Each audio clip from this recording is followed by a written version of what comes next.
السلام علیکم ورحمۃ اللہ وبرکاتہ نحمدہ ونصلی علی رسولہ الکریم اما بعد فاعوذ باللہ من الشیطان الرجیم بسم اللہ الرحمن الرحیم۔ آج ہم ایک سلسلہ شروع کر رہے ہیں، شہادت امام حسین رضی اللہ تعالی عنہ کا جو سانحہ تھا وہ کیسے پیش آیا، اس کا تھوڑا سا پس منظر اور یہ مکمل آپ کی شہادت تک کا ایک واقعہ ہے۔ اس کو ہم 7-8 ویڈیوز ریکارڈنگز کے اندر اس کو مکمل کرنے کی کوشش کریں گے، اور دعا کرتے ہیں کہ اللہ سے ہمیں صحیح حق اور سچ بیان کرنے، سننے، سمجھنے کی توفیق عطا فرمائے۔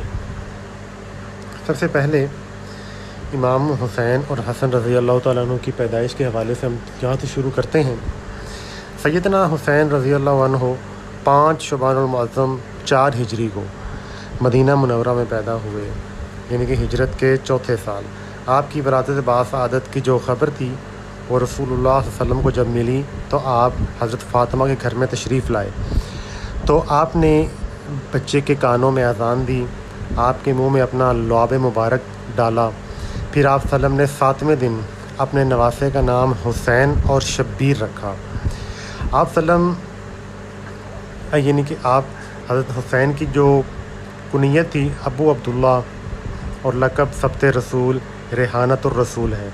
عقیقے میں پھر ایک دمبا بھی ذبح کیا گیا اور سر کے بال منڈوا کر ان کے برابر چاندی صدقہ کی۔ نبی اکرم صلی اللہ علیہ وسلم کی چچی حضرت ام الفضل بنت الحارث حضرت عباس بن عبد المطلب کی زوجہ ایک دن رسول اللہ صلی اللہ علیہ وسلم کی خدمت میں حاضر ہوئیں اور عرض کی کہ یا رسول اللہ صلی اللہ علیہ وسلم، آج میں نے ایک بہت پریشان کرنے والا خواب دیکھا ہے۔ تو حضور صلی اللہ علیہ وسلم نے معلوم کیا وہ کیا ہے، عرض کی کہ وہ بہت سی شدید ہے، ان کو اس خواب کے بیان کرنے کی ہمت نہیں ہو رہی تھی۔ تو آپ صلی اللہ علیہ وسلم نے کئی مرتبہ جب معلوم کرنے پوچھا تو پھر انہوں نے عرض کیا کہ میں نے دیکھا کہ جس میں اطہر کا ایک ٹکڑا کاٹا گیا اور میری گود میں رکھ دیا گیا ہے۔ تو حضور صلی اللہ علیہ وسلم نے ارشاد فرمایا کہ تم نے بہت اچھا خواب دیکھا ہے، انشاءاللہ فاطمۃ الزہرا رضی اللہ عنہا کہ بیٹا ہوگا اور وہ تمہاری گود میں دیا جائے گا۔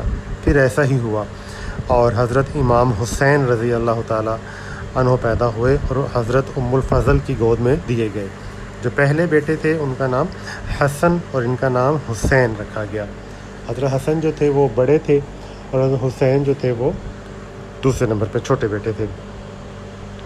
سیدنا امام حسین نے تقریباً 7 سال تک سرور کونین کے سایہ عاطفت میں پرورش پائی، نبی صلی اللہ علیہ وسلم کے زیر سایہ رہے۔ نبی کریم صلی اللہ علیہ وسلم حضرات حسنین یعنی کہ دونوں سے غیر معمولی محبت و شفقت فرماتے۔ تمام صحابہ کرام بھی آپ صلی اللہ علیہ وسلم کی اتباع میں حسنین کریمین سے خصوصی شفقت و محبت رکھتے تھے۔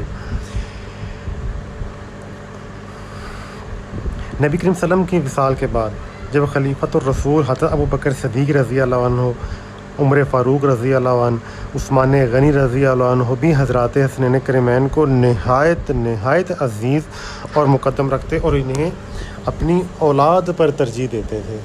سبحان اللہ۔ تو ایک دفعہ عمر فاروق رضی اللہ تعالیٰ عنہ کے دور میں یہ ہوا کہ جو اہل جنگ بدر میں شامل تھے ان کا وظیفہ مقرر کیا گیا۔ تو جب وظیفہ مقرر کرنے کے بعد 1000 تقریباً دینار ان کا وظیفہ مقرر کیا، تو حضرت حسنین کریمین ان کا بھی جو وظیفہ ہے ان کے برابر مقرر کیا، اور جو باقی تھے ان کا پھر کم مقرر کیا گیا۔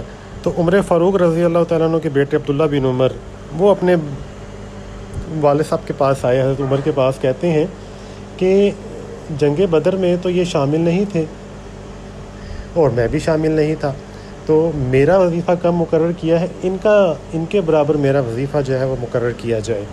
تو عمر فاروق رضی اللہ تعالیٰ عنہ نے بڑا ہی خوبصورت جواب دیا۔